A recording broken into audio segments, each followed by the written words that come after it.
നമസ്കാരം. തെക്കോടക്കലേക്ക് വീണ്ടും സ്വാഗതം. ഞാൻ VK ചെറിയാൻ, ഡൽഹിയിൽ നിന്നും. എൻ്റെ സുഹൃത്ത് ശ്രീ മാധവൻകുട്ടി, നാട്ടിൽ നിന്നും. ഞങ്ങൾ ഇന്ന് ചർച്ച ചെയ്യുന്നത് പെട്രോളിയം രംഗത്തെക്കുറിച്ചാണ്. ഇത് ഇറാനിലുള്ള യുദ്ധം, ഗൾഫിലെ യുദ്ധം പെട്രോളിയം രംഗത്തെ ലോകത്തെമ്പാടും കീമേൽ മറിച്ചിരിക്കുന്നു എന്ന് പറയാം. നാട്ടിലെ റെസ്റ്റോറൻറ്റുകൾ അടക്കാൻ തുടങ്ങുന്നു. പല സിറ്റികളിലും റെസ്റ്റോറൻറ്റുകൾ ലഞ്ചില്ല, ഈവനിങ്ങിൽ മാത്രമേ ഉള്ളൂ. ഹൈദരാബാദിൽ ഞാൻ കേട്ടു അവർ ലഞ്ച് കൊടുക്കുന്നില്ല, ഈവനിങ്ങിൽ റംസാനായതുകൊണ്ട് ഈവനിങ്ങിൽ ഫുഡ് ഉണ്ടാക്കുന്നു. അങ്ങനെയുള്ളൊരു സിറ്റുവേഷനിലേക്ക് പോയിക്കൊണ്ടിരിക്കുകയാണ്. പക്ഷെ ഇവിടെ ഒരു കാര്യം വളരെ പ്രസക്തമാണ്. ഇന്നലെ ഒരു NDTV നമ്മളുടെ KPS മേനോന്റെ മകൻ മേനോൻ ഫോറിൻ സെക്രട്ടറി ആയിരുന്ന അദ്ദേഹം വന്ന് ഇന്ത്യ ഒരു നോക്കുകുത്തിയിലേക്ക് ആയിരിക്കുകയാണ് ഈ രംഗത്തെ. അദ്ദേഹം പറയാൻ കാരണം, ഇറാഖ് വാർ വരെ ഇന്ത്യക്ക്, അതായത് നമ്മളൊക്കെ കേട്ട് KP ഉണ്ണികൃഷ്ണൻ മരിച്ചപ്പോൾ KP ഉണ്ണികൃഷ്ണന് പോയി സദാമിനെ കണ്ട് ഇന്ത്യക്കാരെ ഇവാക്യുവേറ്റ് ചെയ്യണം, ഞങ്ങളത് ചെയ്യുമ്പോൾ നിങ്ങൾ ഒന്നും ചെയ്യരുത് എന്ന് പറഞ്ഞൊരു ഉറപ്പ് മേടിക്കാൻ തക്കവണ്ണമുള്ള ബന്ധം അവിടുത്തെ ഏകാധിപതികളായിരിക്കാം, രാജാക്കന്മാരായിരിക്കാം, അവരുമായിട്ടൊക്കെ ഇന്ത്യൻ സർക്കാരും ഇന്ത്യൻ വിദേശ രംഗവും അങ്ങനെ ഒരു ബന്ധം സ്ഥാപിച്ചിരുന്നു. അതുകൊണ്ട് തന്നെ ആയിരിക്കണം ഒരു കോടി ആൾക്കാർ ഇപ്പോഴും ഗൾഫിലവിടെ നിൽക്കുന്നത്. പക്ഷെ അവരെയൊക്കെ കൈയൊഴിഞ്ഞു. മാത്രമല്ല, ഇന്ത്യയിലെ ഇന്ന് പെട്രോൾ, കുക്കിംഗ് ഗ്യാസ്, അതായത് നമ്മളുടെ ആഹാരത്തെ കയറി പിടിച്ചേക്കാണ് ഇവരുടെ ഈ ഒരു പറഞ്ഞാൽ നിഷ്ക്രിയത. രാഷ്ട്രീയമായും വിദേശകാര്യപരമായുമുള്ള നിഷ്ക്രിയത നമ്മളുടെ ആഹാരത്തിൻ്റെ, നമ്മുടെ അടുക്കളയിൽ വരെ എഫക്റ്റ് ചെയ്യുന്ന രീതിയിലേക്ക് മാറിയിരിക്കുന്നു.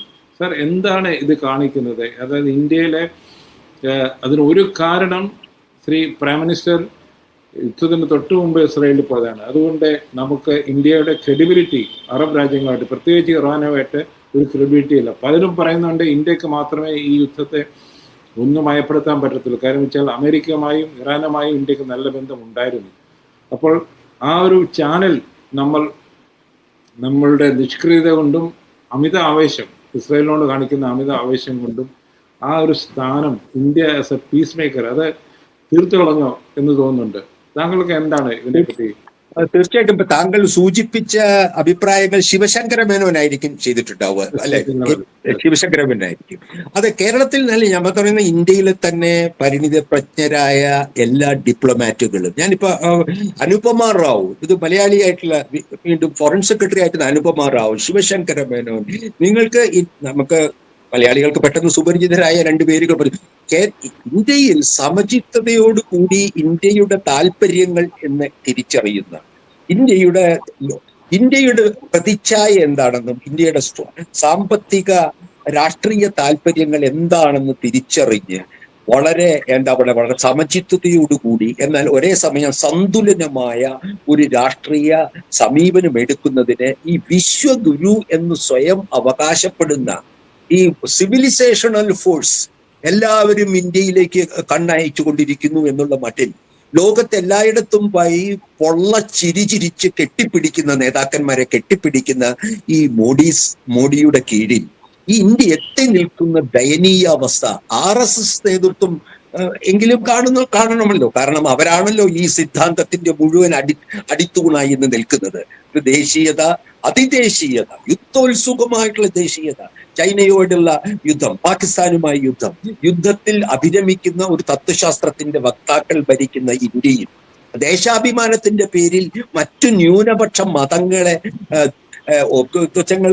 അവർക്ക് നേരെ കടന്നാക്രമിക്കുന്ന ഒരു സർക്കാർ ഇന്ത്യയെ കൃത്യമായ ലോക ചരിത്രത്തിൽ തന്നെ അപൂർവമായ ഏറ്റവും വലിയ പ്രതിസന്ധികളിൽ സ്വന്തം ജനങ്ങളെയും ലോക ജനതയെ താങ്കൾ പറഞ്ഞു ഇത് അവസാനിപ്പിക്കാനുള്ള ഒരു വഴി. എത്രയോ അവസാനിപ്പിക്കാൻ ഇന്ത്യ ശ്രമിക്കാൻ കഴിഞ്ഞിട്ടുണ്ട്.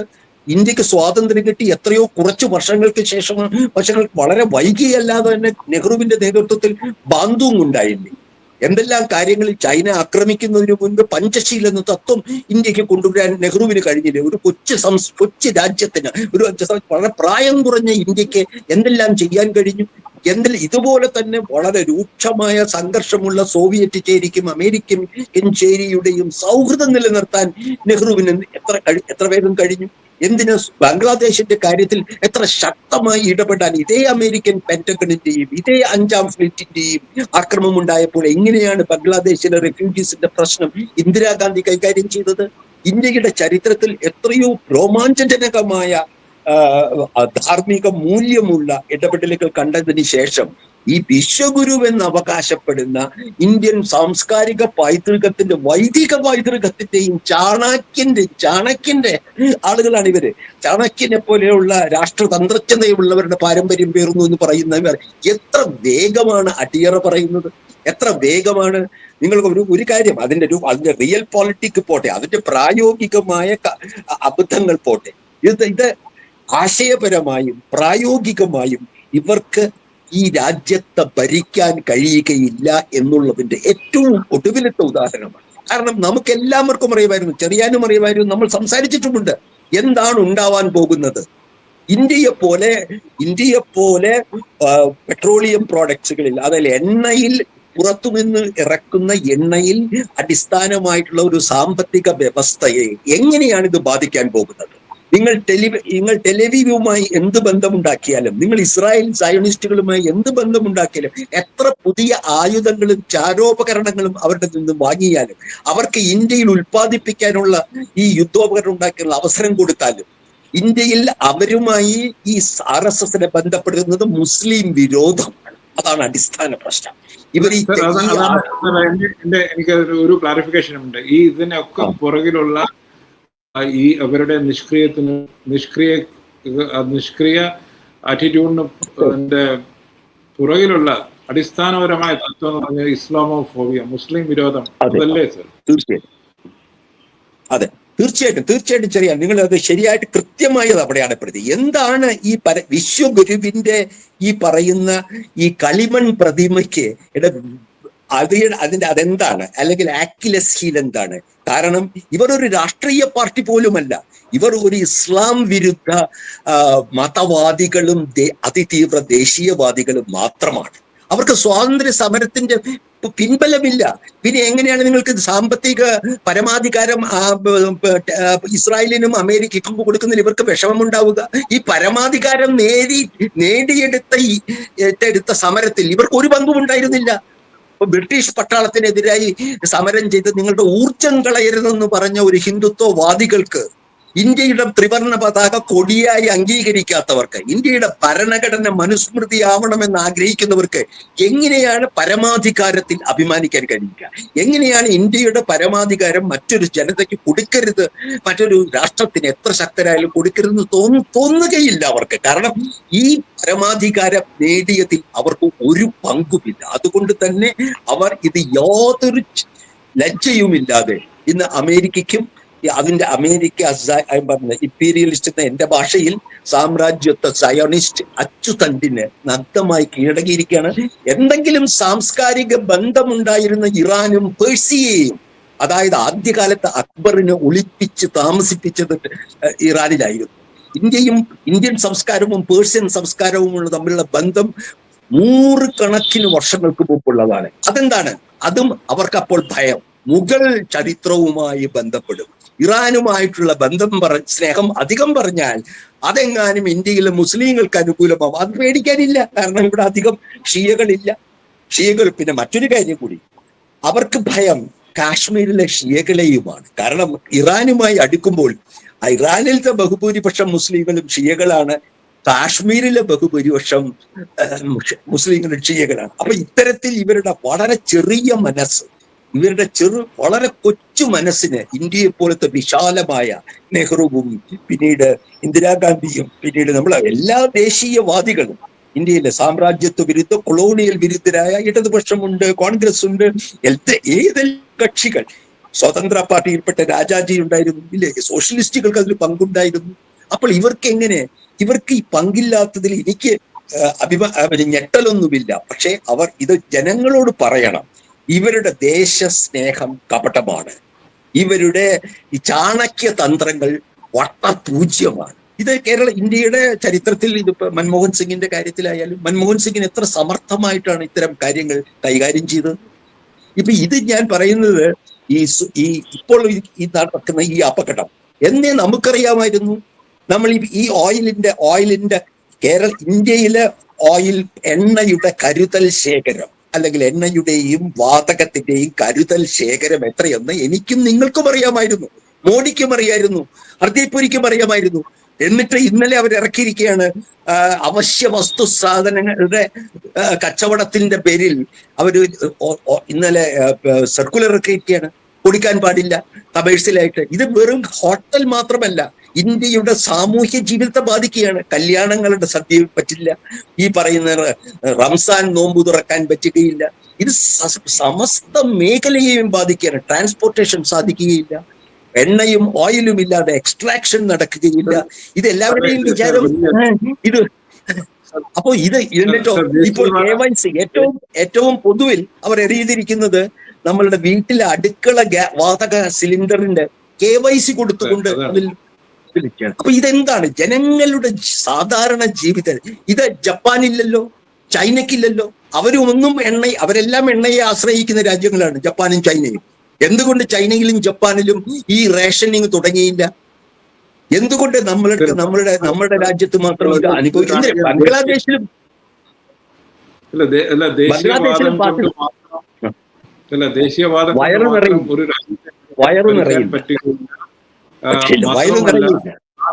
ആ ദേശീയവാദം ജനങ്ങളുടെ ജീവിതത്തെ ബാധിക്കാൻ തുടങ്ങുമ്പോൾ ആ ദേശീയവാദം പൊള്ളയാണ് എന്നും ഇവർ പറയാതെ പറയുകയാണ്, അല്ലേ?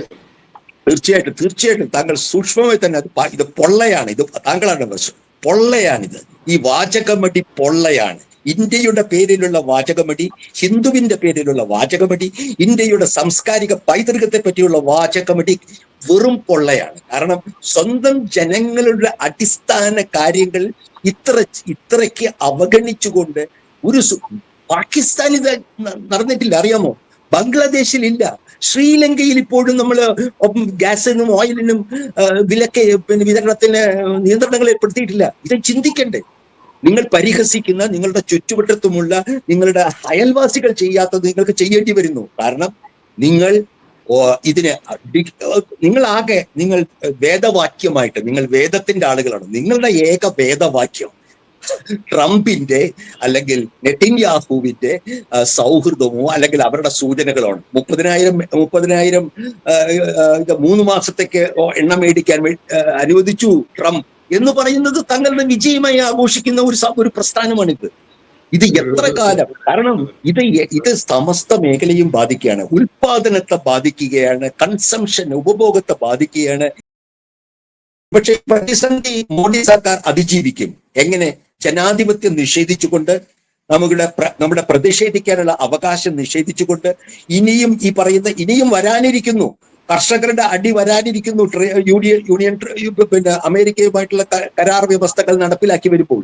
എന്നാൽ ഇതെല്ലാം കൊണ്ട് RSS BJPക്കും മോഡിക്കും എന്തെങ്കിലും ഒരു പരിക്ക് പൽക്കുമെന്ന് ഞാൻ ഇപ്പോഴും വിചാരിക്കുന്നില്ല. കാരണം അവർക്കെതിരായിട്ടുള്ള ജനരോഷം മനസ്സിലാക്കാനോ ആ ജനരോഷത്തെ വേണ്ട വിധത്തിൽ മുന്നോട്ട് കൊണ്ടുപോയി ഒരു അധികാരമാറ്റം നേടിയെടുക്കാനുമോ ഉള്ള രാഷ്ട്രീയ ഇച്ഛാശക്തിയും ഐക്യബോധവും ഇന്ത്യയിലെ മതനിരപേക്ഷ ജനാധിപത്യ പ്രതിപക്ഷത്തിന് കൈവന്നിട്ടില്ല.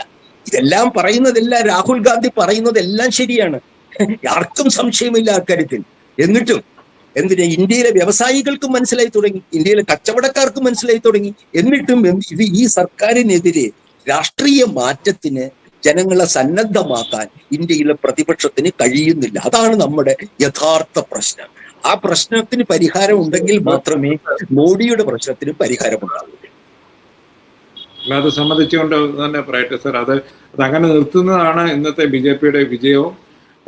അങ്ങനെ അവരെ ഡിവൈഡ് നിർത്തുന്നു എന്നുള്ളതാണ്.